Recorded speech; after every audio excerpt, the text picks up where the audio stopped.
ಅಲ್ಲಪ್ಪ, ಒಂದಿಷ್ಟು ಹೆಚ್ಚು ಕಮ್ಮಿ ಮಾಡ್ಕೊಂಡು ರೇಟ್ ಫಿಕ್ಸ್ ಮಾಡಿ ಹಸು ಜೊತೆ ಕರುನು ಕಳ್ಸಕ್ಕಾಗಲ್ವಾ? ಅದೆಂಗಾಯ್ತದೆ? ಸ್ವಲ್ಪ ತಿಂಗಳು ಕಳೆದ್ರೆ ಈ ಕರುನು ಹಸು ನಂಗೆ ಆಯ್ತದೆ. ಆಗ ಒಳ್ಳೆ ರೇಟಿಗೆ ಮಾರ್ಕೋಬಹುದು ನಾನು. ಈಗಲೇ ಕಮ್ಮಿ ರೇಟಿಗೆ ನಾನೇ ಕೊಡ್ಲಿ? ನಾನು ಹೇಳಿರೋ ರೇಟಿಗೆ ಬಂದ್ರು ಕೊಡ್ತೀನಿ, ಇಲ್ಲ ಅಂದ್ರೆ ಇಲ್ಲ. ಯೋ, ಹಸುನ ಕರು ತುಂಬಾ ಹಚ್ಕೊಂಡ್ರಂಗೈತೆ. ನೋಡಿದ್ರೆ ನೀವಿಬ್ರು ಸುಧಾರಿಸ್ಕೊಳ್ಳಲ್ಲ ಅಂತಿರಲ್ಲಪ್ಪ. ವ್ಯಾಪಾರ ಅಂದ್ರೆ ಹಂಗೆ ಸ್ವಾಮಿ. ಈ ಹಸುನ ಮಗಳು ಸಾಕೊಳ್ಳಂಗ್ ಸಾಕೊಂಡಿದ್ದೆ. ಏನ್ ಮಾಡಕ್ ಆಯ್ತದೆ? ಒಳ್ಳೆ ರೇಟ್ ಬಂದಾಗ ಕೊಡ್ಲಿಲ್ಲ ಅಂದ್ರೆ ಜೀವನ ನಡೀಕಿಲ್ಲ. ಆಹಾ, ಹಸುನ ಮಗಳ ತರ ಅಂತೀಯ, ಹಸು ಜೊತೆ ಕರುನ ಕಳ್ಸಲ್ಲ ಅಂತೀಯ? ಯಾಕೆ ಸ್ವಾಮಿ, ನಿಮ್ಗೆ ಒಬ್ಳು ಮಗಳಿದ್ದು ಒಳ್ಳೆ ಸಂಬಂಧ ಬಂದಾಗ ಮದುವೆ ಮಾಡಿಕಿಲ್ವಾ? ಇಲ್ಲ ನಿಮ್ಮಿಂದ ದೂರ ಆಗ್ಬಿಡ್ತಾಳೆ ಅಂತ ಮದುವೆನೆ ಮಾಡಲ್ವಾ? ಹೆಚ್ಚಿಗೆ ಮಾತು ಯಾಕೆ ನಿಂಗೆ? ಎಷ್ಟು ರೇಟ್ ಬಂದ್ರೆ ಕರುನ್ ಬಿಡ್ತೀಯೋಳು?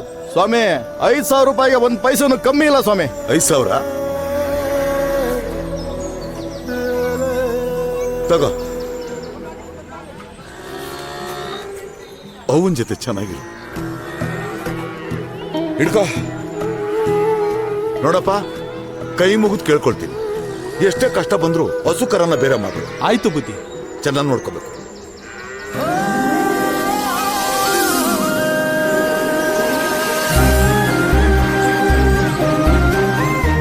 ಅವ್ವ ಮಕ್ಕಳು ಸಂಬಂಧನೇ ಗೊತ್ತಿಲ್ಲ.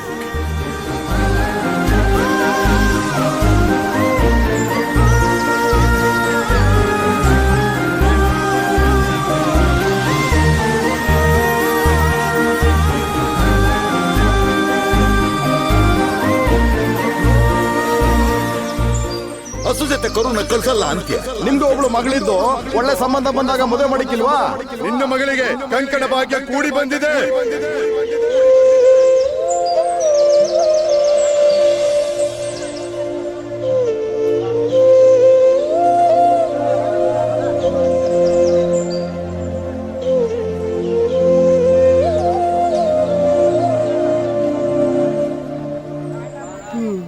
ಈ ವರ್ಷ ವಂಶಿ ಮದ್ವೆ ಆಗತ್ತೆ ಅಂತ ದೇವ್ರು ಹೇಳ್ದಾಗಿಂದ ನಿಮ್ ಮನ್ಸು ಸರಿ ಇಲ್ಲ ಅಲ್ವಾ? ಹೌದು.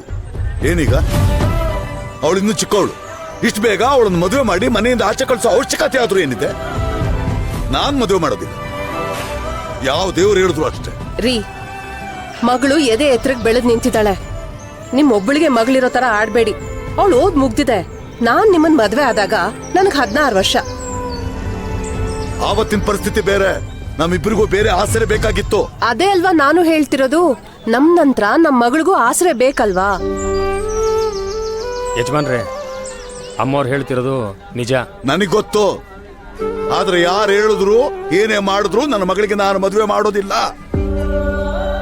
ಇದು ಅವಳ ಅಪ್ಪನ ನಿರ್ಧಾರ. ನಾನು ಅಷ್ಟೇ ವಂಶಿ ತಾಯಾಗಿ ಹೇಳ್ತಾ ಇದ್ದೀನಿ. ದೇವ್ರು ಹೇಳ್ದಾಗೆ ನನ್ ಮಗಳು ತುಂಬಿದ ಕುಟುಂಬಕ್ಕೆ ಸೊಸೆಯಾಗಿ ಹೋಗ್ತಾಳೆ. ಹೋಗೋ ತರ ನಾನ್ ಮಾಡ್ತೀನಿ. ನೀನ್ ಹೇಳಿದ್ರೆ ಕೇಳೋರು ಯಾರು ಅಂತ? ಅವಳು ನನ್ನ ಮಗಳು ಕಣೆ, ನನ್ ಬಿಟ್ಟು ಹೋಗೋದಿಲ್ಲ ಅವಳು. ಅವಳು ನನ್ನ ಇರಿ ಇರಿ ಇರಿ, ವಂಶಿ ಬರ್ಲಿ, ಅವಳು ಏನ್ ಹೇಳ್ತಾಳೆ ಅಂತ ಅವಳ ಬಾಯಿಂದಲೇ ಕೇಳೋಣ. ಕೇಳೋಣ. ಏನು ಎಲ್ರೂ ಸೇರಿ ಮೀಟಿಂಗ್ ಮಾಡ್ತಾ ಇದ್ದೀರಾ? ನನ್ ಮದ್ವೆ ಹೇಗ್ ಮಾಡ್ಬೇಕು ಅಂತ ತಾನೆ? ಅದ್ ಹೇಗಾಗ್ಬೇಕು ಅಂತ ನಾನೇ ಹೇಳ್ತೀನಿ. ಚೂರ್ ಟೈಮ್ ಕೊಡಿ. ಅಂದ್ರೆ ನಿನ್ನ ಮದುವೆ ಆಗ ಒಪ್ಕೆನಾ? Double okay. ಏನಮ್ಮ ನೀನು? ನನಗಿಷ್ಟ ಆಗ್ತಿರೋದೇ ನಡೀತಿದೆ ಅಂದ್ಮೇಲೆ ನನಗ್ ಖುಷಿ ಆಗದೆ ಇರತ್ತಾ? ಎಲ್ಲಿ ಬೇಗ 500 ರೂಪಾಯಿ ತೆಗಿರಿ. ನನ್ ಫ್ರೆಂಡ್ಸ್ಗೆಲ್ಲ ಪಾರ್ಟಿ ಕೊಡ್ಬೇಕು. ತೆಗಿರಿ ತೆಗಿರಿ. 500 ಅಂದ್ರೆ 500 ಕೊಡದಾ? ಏ ವಂಶಿ, ನಿಧಾನ ಕಣೆ. ಹಾ ಅಮ್ಮ.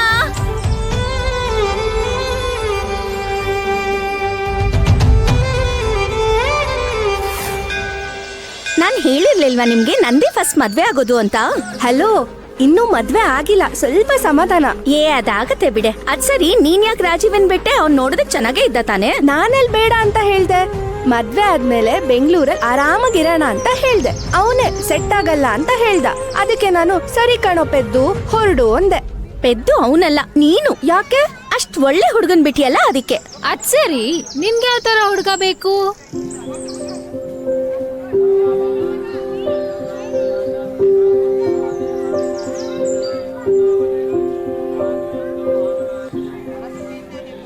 ನಾನ್ ಮದ್ವೆ ಆಗೋ ಹುಡುಗಂಗೆ ಅಪ್ಪ ಅಮ್ಮ ಅಣ್ಣ ತಂಗಿ ಅಜ್ಜಿ ತಾತ ಎಲ್ರೂ ಇರ್ಬೇಕು.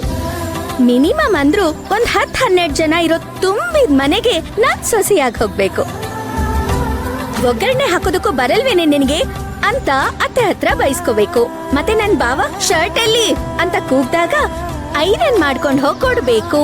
ಮತ್ ನನ್ ಮೈದ್ನ ಅದ್ಕೆ ಅದ್ ಕೊಡಿ ಅದ್ಕೆ ಇದ್ ಕೊಡಿ ಅಂತ ನನ್ ಹಿಂದೆನೆ ಸುತ್ತಾಡ್ತಿರ್ಬೇಕು. ನೆನ್ಸ್ಕೊಂಡ್ರೇನೆ ಎಷ್ಟ್ ಖುಷಿ ಆಗತ್ತೆ ಗೊತ್ತಾ?